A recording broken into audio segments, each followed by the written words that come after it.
Today on Locked On Canadiens, everything you want to know about our college prospects and more with a very special guest. For Locked On Canadiens, your daily podcast on the Montreal Canadiens. Part of the Locked On Podcast Network, your team every day.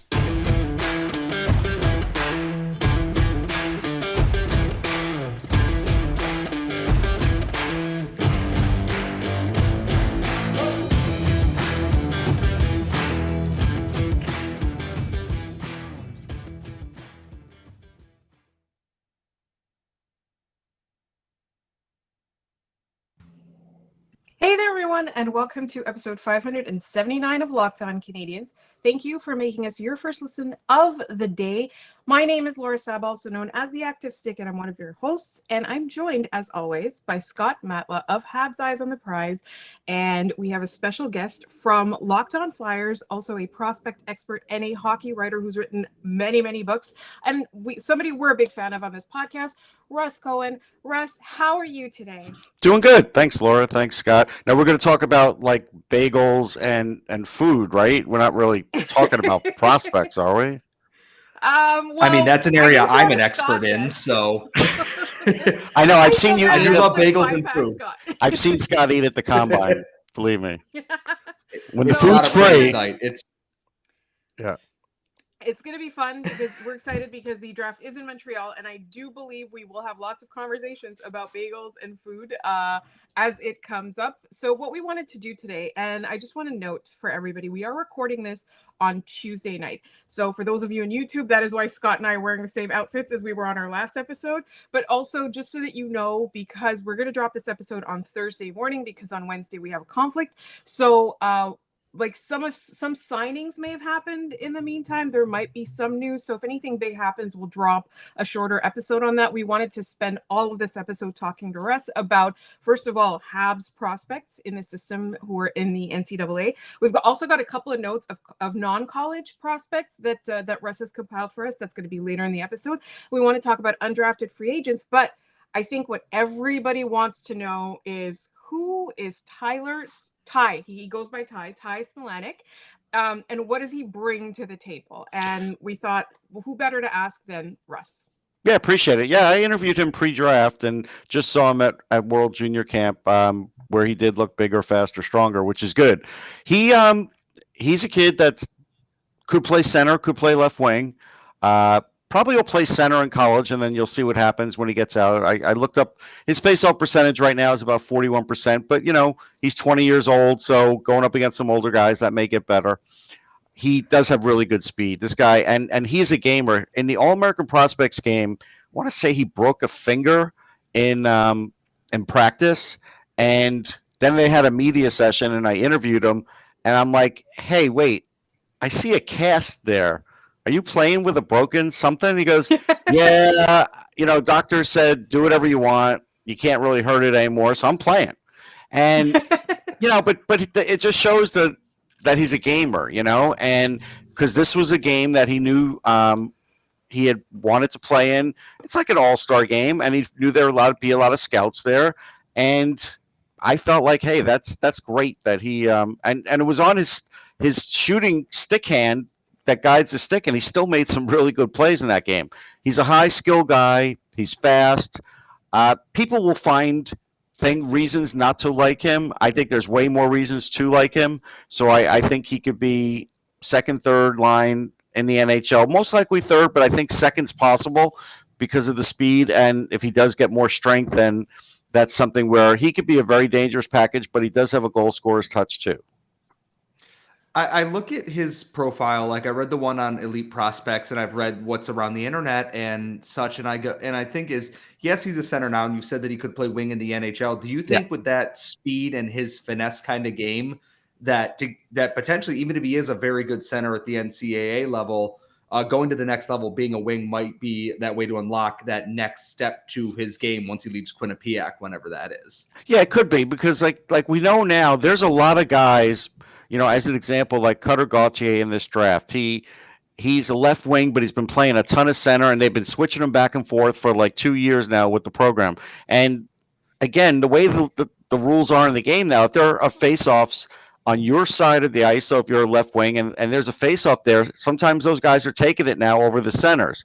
So if you have a guy like Smilanic out there, and even if he's not playing center, but they know that he's a good face-off guy, he's going to take a certain amount of face-offs in the game anyhow. So I do think he could do the transition. I think the speed off the wall could be very dangerous, actually. Yeah. And so what about his defensive game? Because I think a lot of people have kind of questioned that aspect of it, because usually if you are playing on the third line, that's something that you do need to be strong at. So I'm wondering what your thoughts are on that. And I like acknowledging, obviously, that when a player is at that level, there's a lot of development still to be had. He is only 20. Yeah. No, I think it's gotten a lot better. I think at World Junior Camp, he showed that he did have an active stick. He was using the body. He was one of the better players in camp. And so, he was poised to be a top 6 guy in that camp. And that was a big thing for him. I was watching him intently because I happen to like him, and I saw the growth in him. So I think that's good. And right now he's playing on a terrific team with Quinnipiac. So even though, nobody can pronounce the name and nobody knows where it actually is located, still a good college player. It's a good hockey school. I mean, they have had some success in recent years, right? It is, but nobody could point it on a map. This is true.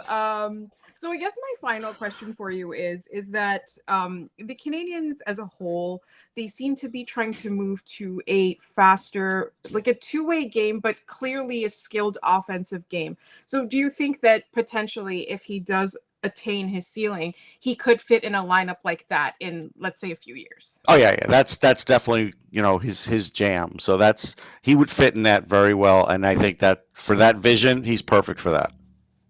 Awesome. So we're going to talk about, we have so many more things to talk about. We're going to talk about what everybody wants to know about Jordan Harris, obviously, but there's so many players in the system that Russ is familiar with. So we are going to grill him a little bit more, and that's coming up in just one moment. But first, remember, it's that time of year again as college basketball's tournament is finally upon us. From all the latest odds, contests, and player props, BetOnline.net is the #1 source for all your sports betting needs and info. BetOnline remains the best spot for all your sports scores, podcasts, and news this season. And it's not just basketball. BetOnline is your continued source for all your sports wagering information needs, including live betting and your favorite Vegas casino games. Head to the website today or use your mobile device to learn more about the trends and the action. BetOnline is where the game starts. All right, so I know everybody wants to ask about Jordan Harris, and again, however the NCAA season plays out, there's a good sense that he is planning to sign in Montreal, and that was a question mark as recently as a couple of months ago before the new front office came in. People were wondering, is he over the Canadiens? Does he not want to play here? And to me, it seems like the way that Kent Hughes and Jeff Gorton talked in their press conference the other day, or actually it wasn't a press conference, it was a Twitch stream. We are in 2022. It was a Twitch stream. Okay. It was a Twitch stream. And they said that, like the way that they talked about, because you can't negotiate with a player who's still in college, and they can't really have an agent and all of that. But they were kind of talking about how they knew, like, their sons had played against him, like they were familiar with the player, and everybody's really excited about this guy. So we thought we'll ask you about him, because you're the person that I would ask for things that I personally don't know, and I think Habs fans would love your insight on this. Yeah, first thing is I was a little iffy like everybody else until I heard his advisor Kent Hughes was getting a job with the Canadiens. Then I'm like, okay, I guess they really are going to sign Jordan Harris, no problem, because he is an exciting player. Like, I've seen him, and the speed's there, the puck moving's there. He plays a good brand of defense. He definitely has offensive upside. I mean, I don't know if he is like a top power play kind of guy, but he could be a second power play kind of guy, and he blocks a lot of shots. He's had a couple of games this year where he's blocked 5 shots a game.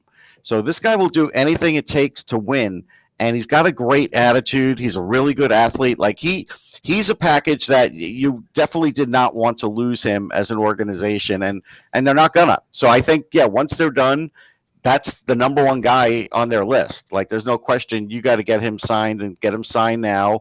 They're going, I'm sure he'll get to play some games with the Canadiens. He'll burn that first year at ELC like everybody else does, and you live with that, and that's okay. And but next year he still could be with Laval next year. I wouldn't throw him right in the NHL. I mean, I still think the Canadiens have screwed up Romanoff to some degree, so I don't want to see them do that with Harris. I look a lot at what Jordan Harris has done watching the games and listening to what his teammates and his coaches have said at every level. And they always praise his poise in that he tends to make, even if it's not the flashy play, he makes the right play. And I think something the Canadiens have lacked a lot on their defense without Shea Weber after PK Subban has left and Andrei Markov left is guys who make the right play regularly. And I see him as a very stabilizing presence for a team that's going to likely be losing Jeff Petrie, lost Brett Kulak, Shea Weber is gone, and they're getting younger back there, despite what David Savard might say about that. But he feels like a modern version of a two-way defenseman, and that it used to be a knock of guys who weren't big on offense and blocked shots. He seems to kind of be a modern version of that with a little bit more mobility, and that's just from the limited viewings I've had a chance to watch of him. I don't know if that's too far off base or not. No, it's not. It's actually pretty good because he does have really good mobility and he's got terrific hockey IQ. I mean, the hockey sense is there. The poise is definitely there. There's a calmness to him, and definitely teammates like when he's on the ice because he does play in big situations. And so he's the kind of guy, if the coach wants him to do something, you want him to be a shutdown guy, he'll try and be a shutdown guy. You want him to, stay back more, not pinch as much, he'll do that. You want him to pinch more, he'll do that. I feel like he could do any of that. And before we move on and talk a little bit more about the defense, I just want to plug Russ's podcast with our good friend Rachel. It's Locked On Flyers. They're on our network, and they are really a fantastic podcast to check out. And I know it's kind of a sore subject right now, but they're covering the post-Claude Giroux era, and you're doing a great job. You did a great job of saying goodbye, and you're doing a Thanks. great job of coming to terms with it. So if you're a Flyers fan or if you have any interest, please check out Locked On Flyers. And obviously, Russ is also a prospect expert, which is why we're asking him a ton of questions. And Scott, I almost cut you off there, but please ask your next question that you were going to ask Russ.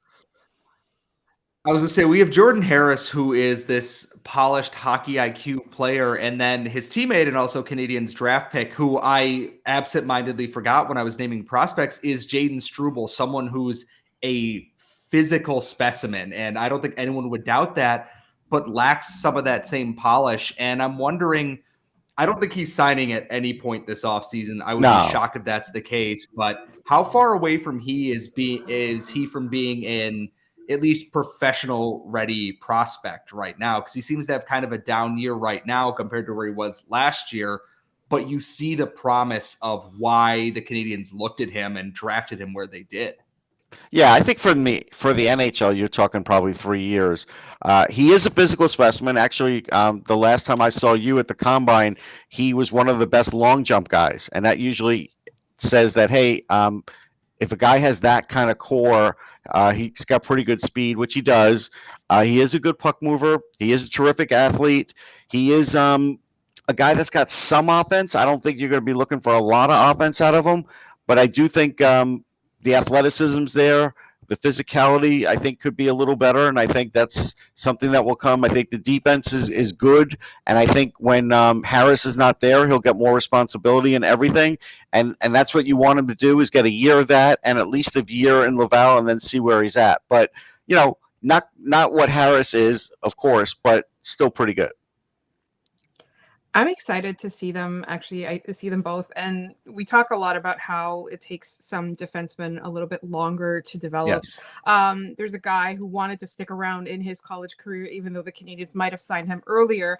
That ended up working out in his favor because he got to be a U.S. Olympian. And that is who we are currently calling the small assists boy, but he is making a case for being a small goals boy as well. And that is Sean Farrell. I think if you ask Canadiens fans which prospect in the NCAA people are most excited about, Jordan Harris was the big question mark.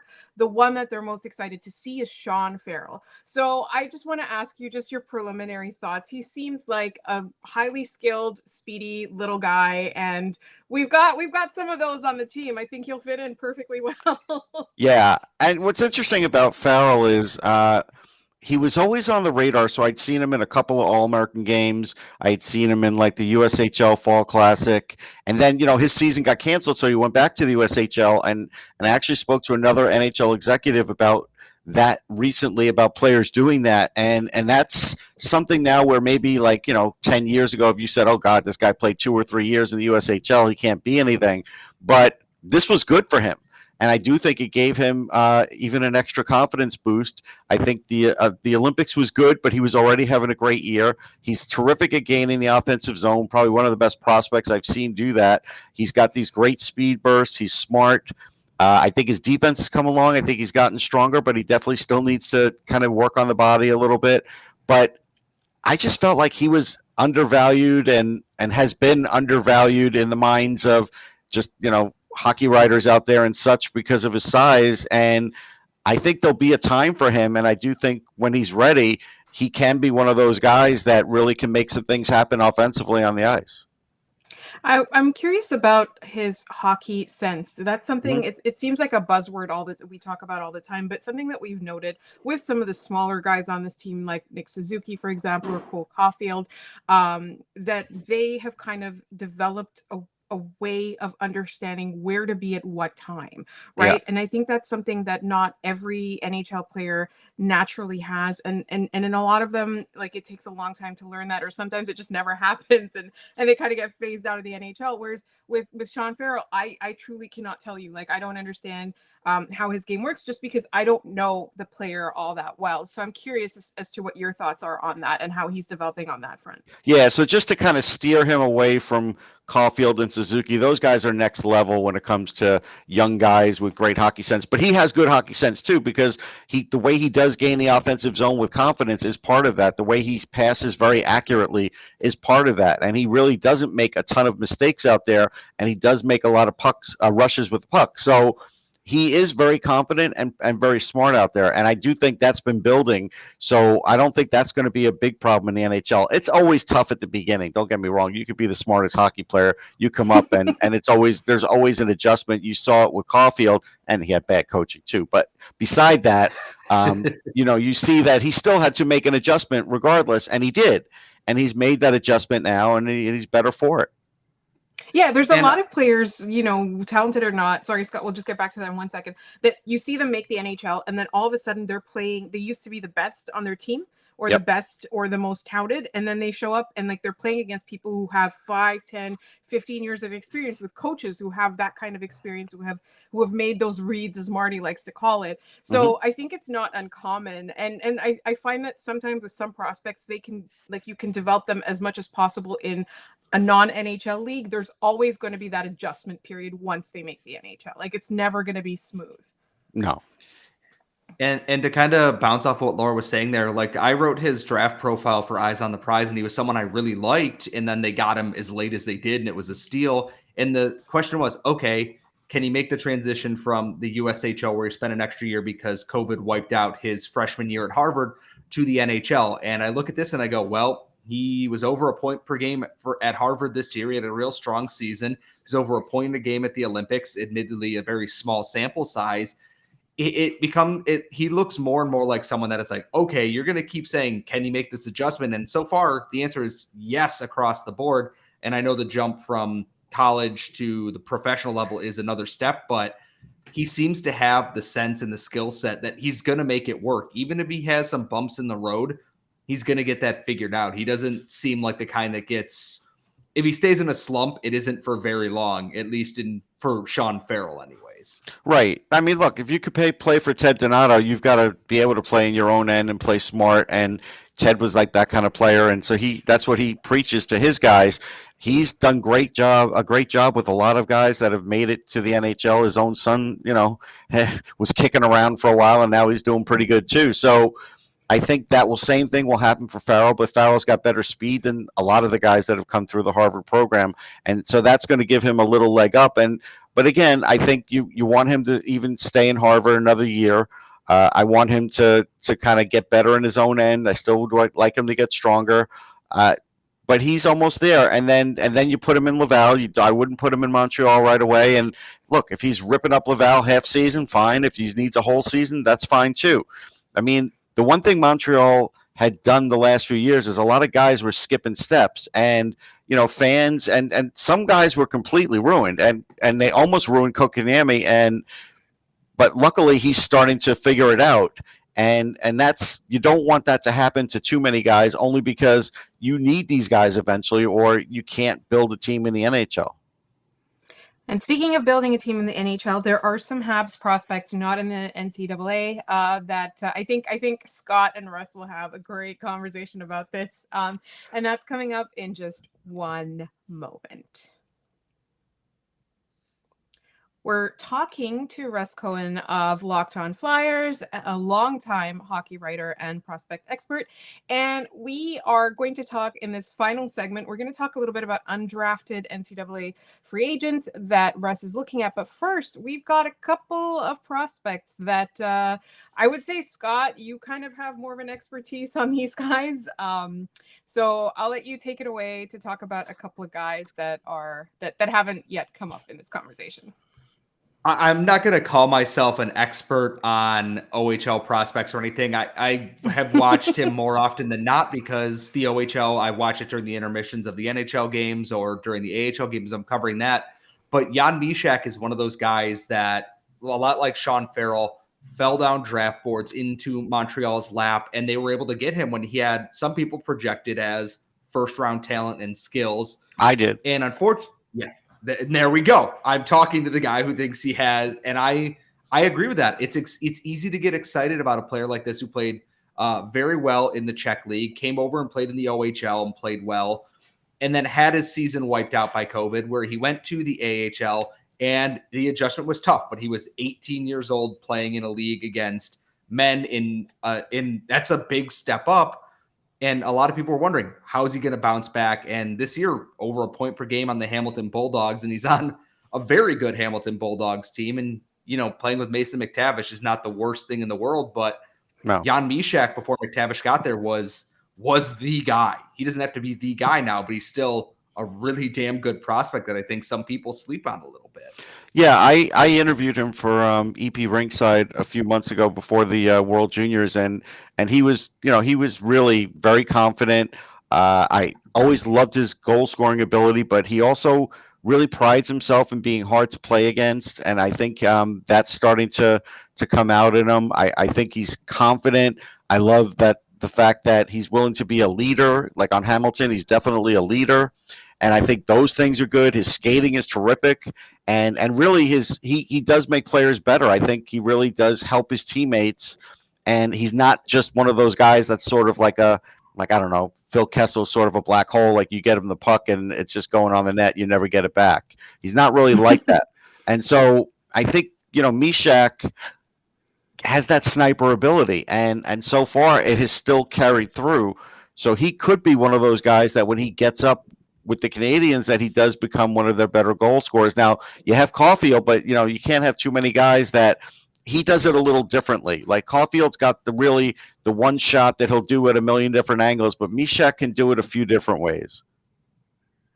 And I think that's the most important part, is variety is the spice of life. And yeah, you can't have too many in the same mold, but if one's great, two is just as good, especially on a team that has been so starved for heavy offensive wingers, I should say. Yeah. I mean, yeah, they've drafted a number of two-way guys or, defensive pivots, but when's the last time that the Canadiens had guys like Farrell and Mysak and Caulfield in the pipeline? And it's been what feels like forever at this point. Yeah, I mean, you probably go back to like the Vinny Damphus days and stuff like that, where you had some real offensive talent. It's a long time. That's a long time. Yeah, you were probably in high school or something, Scott, but whatever, it might have been before that, which is not a great sign for the Montreal Canadiens. Or me. So anyhow.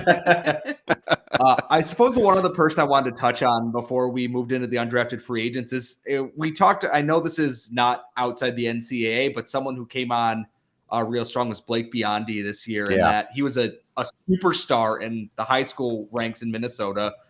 Struggled his first year a little bit at Minnesota Duluth, and then this year, 28 points in 40 games. The NCAA is not known for being a high scoring league, but the division he's in and the team he's on isn't, easy treading. And to see him come out and actually have this kind of leap, is there still another step beyond where he's at right now? Because I've seen the improvement in his game, and that I actually notice when he's on the ice now, but it feels like there might be more to go from here, especially with Duluth likely graduating some of their current talent right now.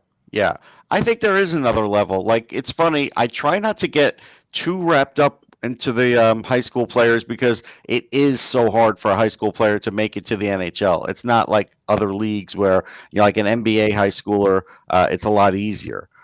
It's hard. And so I kind of have this thing where I almost say the players almost got to be at like 2 points a game in high school for me to really seriously start looking at him and considering him. And he was pretty close to that, if not over that. That's how good he was. And he's got great hands and vision, but he's also one of those guys.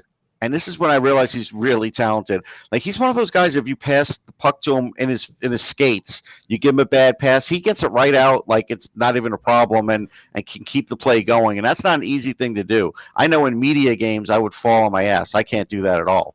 But it is a hard thing to do even for NHLers, I mean, I can't do it, but I'm not a very good skater in any way, shape, or form. I couldn't do it if I was walking, to be quite honest. So I'm not going to lie to anybody on this podcast.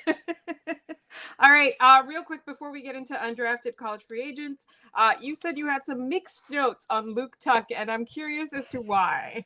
Well, because Luke Tuch was with the program, and he's a bigger guy, and like, I saw him at times, like at the beginning of the season, and maybe he looks better at the beginning of the season because not everybody's fully on their game when you see him in the early part. And so he's a big guy. He can get to the net and maybe sort of say, oh, that may be it. But maybe he is really going to be this kind of scorer. But then, if the scoring will kind of fade. The hockey IQ isn't fantastic. And so I don't think he's as good as Alex. I don't. I think the difference is Alex, I think, is faster. Alex, I think, will stay stronger, even though Luke will get bigger because he's a big kid. But it's just, I think Luke is just one of these guys that might be sort of like a double-digit goal scorer, but I don't know if he'll be like anything more than that. And I think he's a bottom six guy, where his brother is more of a top six guy. Right. And I find that that's kind of the challenge anytime they have the same last name, whether they're brothers or cousins or, we've got. Yeah, my brother's got to hear about it all the time, being my brother. Even though he's the older brother, clearly I'm the best. So I get it. There you go. And so that's always the challenge, is kind of like tempering your expectations when somebody's already made the league. I feel like Ryan Suzuki has to go through that too now. And so finally we are running out of time. But I did want to say, now with McBain off the table, thanks Arizona, we still wanted to see if there were any undrafted college free agents that you have your eye on that you think the Habs should look at, which they probably are, given who Jeff Gorton and Kent Hughes are. But oh yeah, Gorton's big into college. I'll probably see him around. I like Parker Ford with Providence. I don't know if he'll be a center at the NHL level, but he's smart, fast. He's a good playmaker. He just does a lot of plus things on the ice. He's got a good wrist shot. He was never drafted, which surprised me, and he's in his second year. Boy, I don't know if he'll even get to his third year. I mean, if he does, that'll surprise me. And then Jackson Ivany with BC. He was with Yale originally, a Flyers pick. I mean, Chuck Fletcher never talks about him, so I don't know if he even cares to sign him, or if St. Ivany maybe has given them the kind of overture that maybe he doesn't want to play there because they have a lot of defensemen. This kid can handle the puck. He's smart. He's gotten so much better in the last 2 years. Like, I used to see him in rookie camp, and then I would see him in games, and I was like, wow, this guy's speed has gotten better. His strength has gotten better. He's good. He could play I think anywhere from a 4, 5, 6, maybe more likely a 5, 6. But again, if you got a guy out of college for that, that's good. Absolutely. Scott, any final questions? No, I think that's it. I was actually just looking at Parker Ford's profile there, and I from what you said and just the way he plays and looking at his numbers, that seems like the kind of person that the Canadiens wanting to build a speed-based and skill-based team, even if he's starting in the AHL this year and next year. And Nate Lehman's a great coach. Like, I'm sure Gorton knows him well and Hughes knows him well, and that's another thing that's good. they've definitely seen it with Hockey East, watching their kids and probably going to see Harris and everyone else out there. So it's not like he's an unfamiliar body to them. I like a lot of what I see. I'm not going to get my hopes up because every time I do that, someone else comes and picks the player that I want. So I have learned my lesson. But if they were to sign someone like Parker Ford, I see a lot of plus attributes that I want for the future of the Montreal Canadiens there. Yep. So there are 2 names to watch right there. And in the meantime, this was so delightful. It went by so quickly. We're already at time. I want to thank Russ. Russ, can you tell people where to find your work? Because I know it's so many places. It is. I mean, at Sportsology, I always kind of, run things through there on Twitter. Sportsology.com is my website. There's tons of prospect stuff, plus entertainment. I even did a junket for the new Lakers series on HBO. Got to interview some good actors on that. Sally Field even, which was amazing. Oh, wow. That's amazing. amazing. So that's on there. So EP Ringside is another one. Go GTS is a collectible site, and I sort of tell them players that they should collect for baseball, football, and hockey. So that's fun. And also Full Press Coverage. I do a lot of my top 10 lists are there. The Canadiens top 10 list for prospects I have there, and a lot of other stuff. And I do baseball as well. And you can always find Russ on Locked On Flyers as well on our own network. Thank you so much, Russ, because here's the thing, is that I know Habs fans will have enjoyed this episode because they always want to know what's next for the Habs and how, especially now when they're in rebuild mode, they want to see the future. I know you've said that you would be willing to come and talk to us leading up to the draft about some of the names that are in play then. So what I will ask for our listeners is to send us your questions to lockedoncanadiens@gmail.com at any time if this occurs to you, like the players that you're watching that might be in where the Canadiens are picking, things like that. And we will let Russ know so we can have a nice prepared show or multiple shows as we head closer to the draft. And I want to say thank you so much because this was so informative and so enjoyable, and I know our listeners will love it. In the meantime, if you want to follow our podcast on Twitter, we are at LO_Canadiens. If you want to follow my co-host, he's at Scott Matla. If you'd like to follow me, I'm at The Active Stick. Once again, I'll just say the email address again. It's lockedoncanadiens@gmail.com. And if you liked this podcast, check out Locked On Flyers. It's an awesome show with 2 of my friends. I love it. And we will talk to you tomorrow with our mailbag episode.